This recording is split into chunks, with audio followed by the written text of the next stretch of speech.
Hello दोस्तों, स्वागत है आप सबका एक बार फिर से चैनल में। यहाँ पर आप लोग यदि सोशल मीडिया में होंगे तो इस खबर को काफ़ी ज़्यादा आपने कवर किया होगा। तो हम यहाँ पर समझेंगे आखिर जो अतुल सुभाष है जिन्होंने आत्महत्या कर ली है, तो इनका आखिर पूरा मैटर क्या था और आखिर क्या कारण है जो हमारे समाज को इतना खोखला बनाते जा रहे हैं, जिसके कारण से ये सब घटनाएं देखने को मिलती हैं।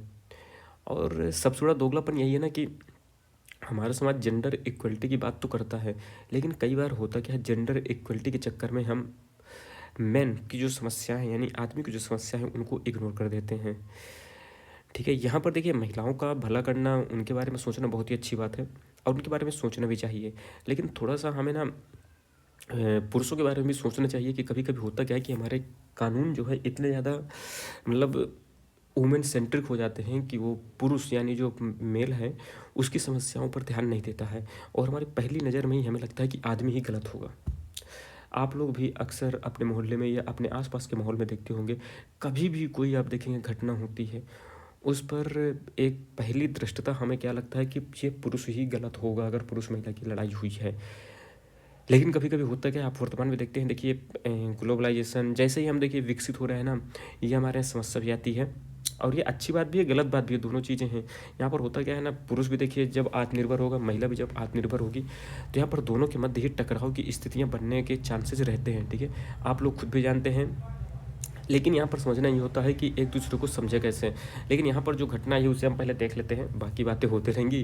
ठीक है, क्योंकि यहाँ पर देखिए सबका पॉइंट ऑफ व्यू हो सकता है। बाकी आप भी कमेंट बॉक्स में बताइएगा कि आपको क्या लगता है कि अतुल सुभाष जी के साथ जो भी हुआ है, तो इसके बाद क्या हमारे सिस्टम में कोई सुधार हो सकता है या ये सिर्फ 2-3 दिन की सोशल मीडिया में आंधी है, उसके बाद सब फिर वही जैसे चल रहा है वैसे ही चलता रहेगा। यहाँ पर देखिए मृतक के भाई का कहना है कि पत्नी ने केस खत्म करने के लिए देखिए 3 करोड़ रुपए की बात की थी कि हमें 3 करोड़ रुपए दे दो और बेटे से मिलने के लिए 30 लाख रुपए है जो कि मांगे थे।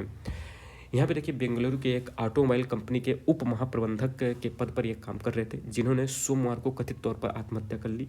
और इनके भाई ने अपनी भाभी और उनके परिवार के खिलाफ है जो कि पुलिस में शिकायत भी दर्ज करा दी है बेंगलोर में ही, जिसमें कहा गया है कि उन्होंने इनके खिलाफ मामला वापस लेने के लिए 3 करोड़ रुपए और बेटे से मिलने के लिए 30 लाख रुपए की मांग की थी। यानी अपने ही बेटे से मिलने के लिए 30 लाख रुपए तो तभी जाके आप बेटे से मिल सकते हैं।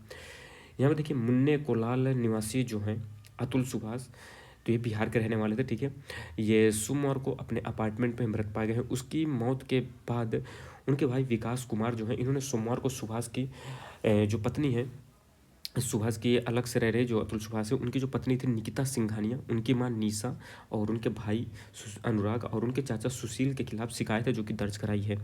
जिसके बाद मराठा हल्ली पुलिस ने उन पर आत्महत्या के लिए उकसाने का मामला है जो कि दर्ज कर लिया है। अपनी शिकायत में कुमार ने आरोप लगाया है कि उनके ससुराल वाले लगातार प्रताड़ना और मांगों से सुभाष को इस हद तक परेशान कर दिया कि जिसके कारण से उन्होंने यह एक्सट्रीम कदम है जो कि उठा लिया। सुभाष जो है देखिए उत्तर प्रदेश के रहने वाले थे। यहाँ पर एक गलत लिखा हुआ है, सुभाष उत्तर प्रदेश के नहीं बल्कि बिहार के रहने वाले थे। ठीक है, इन्होंने 2019 में सॉफ्टवेयर प्रोफेशनल जो निकिता थी उनसे शादी की थी। बस यहाँ पर देखिए 2019 में शादी की थी, लेकिन यहाँ पर मैट्रिमोनियल वेबसाइट के माध्यम से इन्होंने एक दूसरे को ढूंढा था। ये भी एक आप समझिए, आपको हमेशा जब भी शादी करनी है, देखिए आप चाहे लव मैरिज करिए चाहे अरेंज मैरिज करिए, लेकिन उसमें देखिए ना जब आप स्टेक होल्डर्स यानी आप अपने परिवार को और उनके परिवार को इन्वॉल्व कराते हैं, तो ऐसे जब टकराव होते हैं तो उनसे आप बच सकते हैं।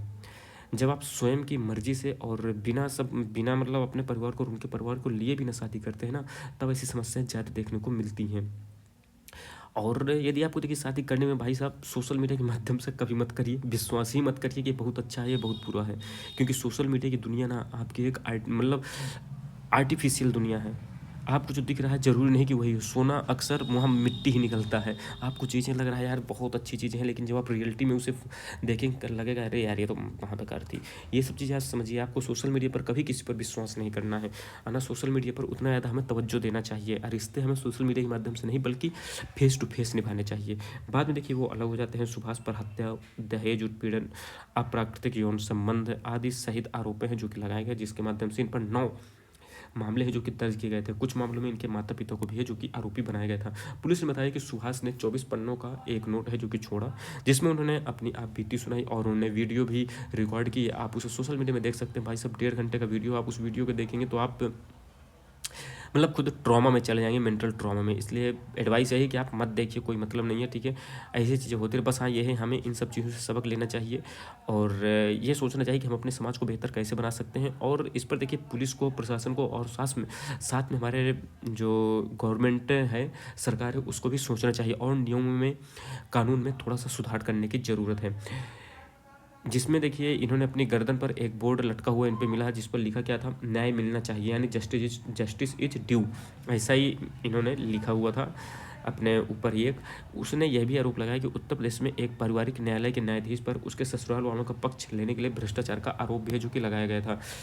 यहाँ पर देखिए अदालत में जब इनकी लड़ाई शुरू होती है तो इनके भाई मानसिक और शारीरिक रूप से थका हुआ था, उसका लगातार मजाक उड़ाया जाता था और कहा जाता था कि वह उनकी मांगें नहीं पूरी कर सकता तो उसे मर जाना चाहिए।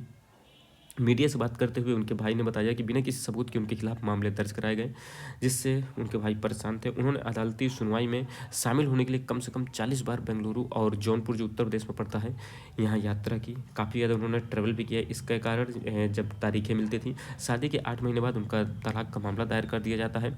बाद में उस पर और हमारे परिवार पर आरोप लगाए जाते हैं। भारत में हर कानून जो है महिलाओं के लिए है, पुरुष के लिए नहीं। बस यही बात है, जेंडर इक्वलिटी में देखिए किसी के साथ गलत नहीं होना चाहिए। भाई साहब मैन भी है ना, वो भी घर में कमा कर ही लाता है। अगर उसे इतना मेंटल ट्रॉमा मिलेगा ना तो स्थितियाँ पूरे परिवार की डिस्टर्ब होती हैं। यहाँ पर देखिए उसके भाई ने कहा कि मैं न्याय के लिए लड़ूंगा ताकि समाज को एक मजबूत संदेश जाए। अपने नोट में सुभाष ने कथित तौर पर अधिकारियों से भी अनुरोध किया है कि उसकी पत्नी और ससुराल वालों को उसके शव को देखने न दिया जाए और उसके आसपास भी ना आने दिया जाए। पुलिस ने कहा कि उसने लिखा है कि अगर आरोपी छूट जाते हैं तो मेरी जो अस्थियां हैं, जो उनकी राख होगी, उसे कोर्ट के पास ही एक नाले में फेंक दे। आप समझ सकते हैं किस मानसिक स्थिति से वो गुजर रहे थे। उनके इन बयानों से समझ में आ रहा है जो उन्होंने भाषा यूज की है, इससे इस बात का प्रमाण बनने दें कि इस देश में जीवन का कितना महत्व है। पुलिस ने कहा कि उसने अपने माता पिता से बुढ़ापे में उसकी देखभाल न कर पाने पर भी माफ़ी मांगी है। यहाँ पर आप देख सकते हैं अतुल सुभाष की लास्ट वीडियो में कहा गया है कि मेरे ही कमाए पैसों से मैं अपने दुश्मनों को स्ट्रांग बना रहा हूँ। एलिमोनी जो देंगे, मेरे ही दिए टैक्स से ये सिस्टम मुझे और मेरी फैमिली को हैरेस कर रहा है। काफ़ी ज़्यादा हार्ट ब्रेकिंग है, क्योंकि देखिए इनकी लगभग सैलरी 80,000 के आसपास पर मंथ थी और इनको देखिए एलिमनाई कितना देना पड़ता था, 40,000। समझिए आधी आधी सैलरी तो भैया इन्हें पत्नी को देनी पड़ती थी, बच्चे और पत्नी के लिए। लेकिन ये भी सोचने वाले थे, क्योंकि पत्नी भैया खुद नौकरी कर रही थी, एसेंचर नामक एक कंपनी है, वहाँ पर वो खुद नौकरी कर रहे थे। तो भाई किस आधार पर एलिमनाई वो मान सकती है जब खुद ही कमा रही है। उसके बाद बताइए 80,000 रुपये मिल रहा है, आप 40,000 किसी को इकट्ठे देंगे, बताइए बाकी 40,000 में उसे अपना घर भी चलाना, उसे अपने खर्चे देखने, बेंगलुरु जैसे सिटी में रह रहे हैं, उसके बाद माता पिता को भी उसे देखना है। आप समझ सकते हैं कैसी स्थिति हो जाती है। ये मैडम हैं, ये जज हैं, इनका आप देख सकते हैं, ये जज हैं आपकी, ठीक है।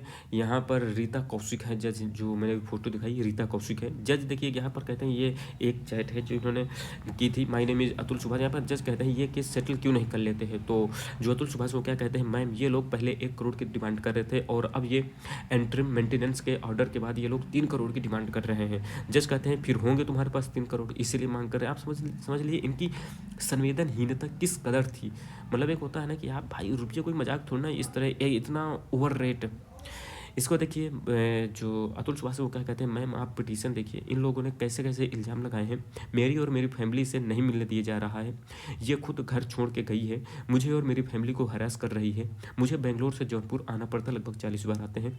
तो जज इसमें कहते हैं तो क्या हो गया, केस डाल दिए तो तुम्हारी पत्नी ही है तो है, बताइए पत्नी है तो क्या जान ले लेगी। इसके बाद देखिए वो अतुल सुभाष कहता है, मैम आप अगर एनसीआरबी के डाटा को देखें तो लाखों आदमी सुसाइड कमिट कर रहे हैं फॉल्स केसेस की वजह से। तो यहाँ पर देखिए निकिता सिंघानिया जो उनकी पत्नी को क्या कहती है, तो तुम भी सुसाइड क्यों नहीं कर लेते हो। और उसको देखिए जज है जो हंसती है और कहती है जज and ask my wife to go outside. इसके बाद वाइफ को कह देती है आप थोड़ा बाहर जाइए। यहाँ पर देखिए जज क्या कहता है, ये केसेस सब झूठे होते हैं, ऐसा ही होता है, तुम अपने और अपनी फैमिली के बारे में सोचो, ये केसेस सेटल कर लो, हम तुम्हारी हेल्प करेंगे। तो अतुल सुभाष कहते हैं ठीक है मैम आप सजेस्ट करो, लेकिन मेरे पास इतने पैसे नहीं हैं। तो यहाँ पर देखिए जज क्या कहता है, कहती जो है हम एडजस्ट कराएंगे, मुझे आप 5 लाख रुपए दो और मैं ये मैटर सेटल करा दूंगी, इसी कोर्ट में सब सेटल हो जाएगा, बहुत ही रिजनेबल अमाउंट है, इतना पैसा कमाते हो तुम, निकिता भी एडजस्ट करेगी, नहीं तो जीवन भर तुम और तुम्हारे माँ बाप कोर्ट कचहरी में चक्कर काटते रहेंगे। तो यहाँ पर देखिए अतुल सुभाष क्या कहते हैं, मैम मेरे पास इतने पैसे नहीं हैं, हमारे पास सारे एविडेंस है, मेरी वाइफ से आप क्रॉस क्वेश्चन करिए। तो ये सब आप समझ सकते हैं, इससे आप स्थिति समझ सकते हैं क्या है। इसके बाद देखिए यहाँ पर 2022 का एक डाटा है एनसीआरबी का। तो यहाँ पर देखिए 1 लाख लोगों में 12.4% यानी 1 लाख लोगों में 12 लोग जो है सुसाइड कर लेते हैं। ये 2022 की है। यहाँ पर देखिए male to female suicide ratio आप समझिए, मेल 72 लोग हैं, 100 में 72 लोग हैं जो कि सुसाइड कर लेते हैं। वहीं महिलाओं की बात करें तो 27.4 है। ये आप देख सकते हैं। यहाँ पर देखिए एसडीआर जो आपका सुसाइड डेथ रेट है, यहाँ पर मेन का सुसाइड डेथ रेट कितना है भैया, 34% है, और वुमेन का कितना है, 13%। तो आप समझ सकते हैं पुरुषों की स्थिति काफ़ी ज़्यादा डिस्टर्बिंग है वर्तमान में। जो सुसाइड के मामले आते हैं उसमें आधे मामले, 1/3 मामले तो 100% इसमें पुरुष को ही होते हैं, जो ज़्यादातर आप देखते हैं फैमिली समस्याओं के कारण ये सब चीज़ें होती हैं। तो यहाँ पर आप बता सकते हैं कि आपको क्या लगता है कि इसमें किसकी गलती है। बाकी मिलते हैं अगली वीडियो में, तब तक धन्यवाद, जय हिंद।